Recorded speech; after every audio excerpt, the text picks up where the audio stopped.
తెలంగాణ రాష్ట్రంలో ఎన్నికలు జరుగుతున్న వేళ ప్రధాన పార్టీలైన కాంగ్రెస్ పార్టీ అదేవిధంగా బీజేపీ పార్టీ బీఆర్ఎస్ పార్టీల మధ్య ప్రధాన పోటీ నెలకొన్న విషయం తెలిసిందే. తెలంగాణ రాష్ట్రంలో నల్గొండలో కాంగ్రెస్ పార్టీ బలంగా ఉండడానికి ముఖ్య కారణం మనకు తెలుసు కోమటిరెడ్డి బ్రదర్స్ ఉండటం వలన తెలంగాణ వ్యాప్తంగా వాళ్ళకున్న ఫాలోయింగ్ని బట్టి కాంగ్రెస్ పార్టీ మరింత అభివృద్ధి పదంలో ముందుకు వెళుతుంది అనుకోవడంలో ఎటువంటి సందేహం లేదు. మరి కాంగ్రెస్ పార్టీ బాగా ఎడ్జ్లో ఉందా, బీఆర్ఎస్ పార్టీ ఎడ్జ్లో ఉందా, లేదంటే బీజేపీ పార్టీ ఎడ్జ్లో ఎవరికి ప్రజలు పట్టం కట్టబోతున్నారు అనేది మా నల్గొండ ప్రతినిధి దశరథ్ చెప్తారు. దశరథ్ చెప్పండి, నల్గొండ వ్యాప్తంగా ఎవరు గెలిచే అవకాశం ఉంది, ఏ పార్టీకి ఎడ్జ్ ఉంది? Thank you Lakshman. రానున్న పార్లమెంటు ఎన్నికల సందర్భంగా ఉమ్మడి నల్గొండ జిల్లాలో ఇటు భువనగిరి కానీ అటు నల్లగొండ పార్లమెంటు నియోజకవర్గంలో రాజకీయ వేడి రసవత్తంగా మారిందని చెప్పుకోవచ్చు. ముఖ్యంగా చూసుకుంటే గతంలో 2-3 పర్యాయాలు కాంగ్రెస్ ఇటు భువనగిరి కానీ ఇటు నల్లగొండ కానీ కాంగ్రెస్ హస్తగతం చేస్తున్న సంగతి తెలిసిందే.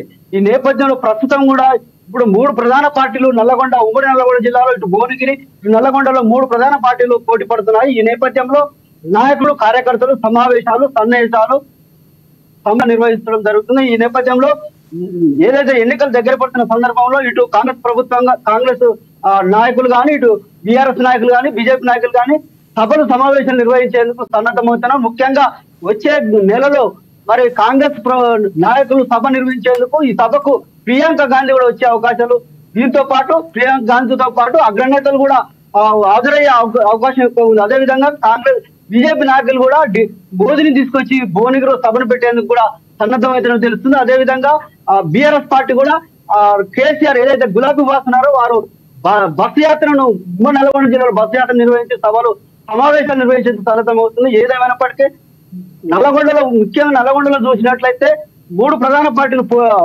పోటీలో ఉన్నప్పటికీ ముఖ్యంగా కాంగ్రెస్ కు ప్రజలు కాంగ్రెస్ వైపు ఉన్నట్టు తెలుసు. ఎందుకంటే ప్రభుత్వం ఇప్పుడు రాష్ట్రంలో అధికారంలో ఉంది కాబట్టి చేపట్టిన కార్యక్రమాలు. అయితే దశరథ్, కాంగ్రెస్ లో ఆ సీటుకి భువనగిరి సీటుకి సంబంధించి కాంగ్రెస్ పార్టీలో కోమటిరెడ్డి బ్రదర్స్ కానీ వాళ్ళ ఫ్యామిలీ కోసం టికెట్కి ట్రై చేశారు. మరి రేవంత్ రెడ్డి చామల కిరణ్ కుమార్ రెడ్డికి టికెట్ వచ్చేటట్టు చేయడం వలన వాళ్ళందరూ కలిసి వర్క్ చేసే అవకాశం ఏమైనా అక్కడ కనబడుతుందా? ఏమైనా అంతర్గత పోరేమైనా ఉండే అవకాశం ఉందా? ఖచ్చితంగా కనబడుతుంది. ఎందుకంటే గతంలో కూడా ఇలాంటి అంతర్గత పుగులాటలు వచ్చినప్పటికీ ప్రచారం జరుగుతున్నప్పటికీ అలాంటిది ఏమిటి నిన్ననే ఇటీవల కాలంలోనే రేవంత్ రెడ్డి గారు రాజగోపాల్ రెడ్డి ఇంటికి వెళ్ళి 5 మన ఎక్కడైతే భువనగిరి కింద సమావేశమై సమీక్ష నిర్వహించడం జరిగింది. ఏదేమైనప్పటికీ అందరూ కలిసిమెలిసి భువనగిరి పార్లమెంటు స్థానాన్ని కైవసం చేసుకునే విధంగా దిశానిర్దేశం చేయడం జరిగింది. ఏదేమైనప్పటికీ నాయకులు మా పార్టీలు ఎలాంటి గొడవలు లేవు, అంతర్గత పోటీలు అంతా రేవంత్ రెడ్డి నాయకత్వంలో ముందుకెళ్లి ఏదైతే నల్లగొండ ఇటు భువనగిరిలో 2 స్థానాలను కాంగ్రెస్ కైవసం చేసుకుంటుందని వాళ్ళు ఖచ్చితంగా చెప్పడం జరిగింది. Lakshman, thank you Dashrath.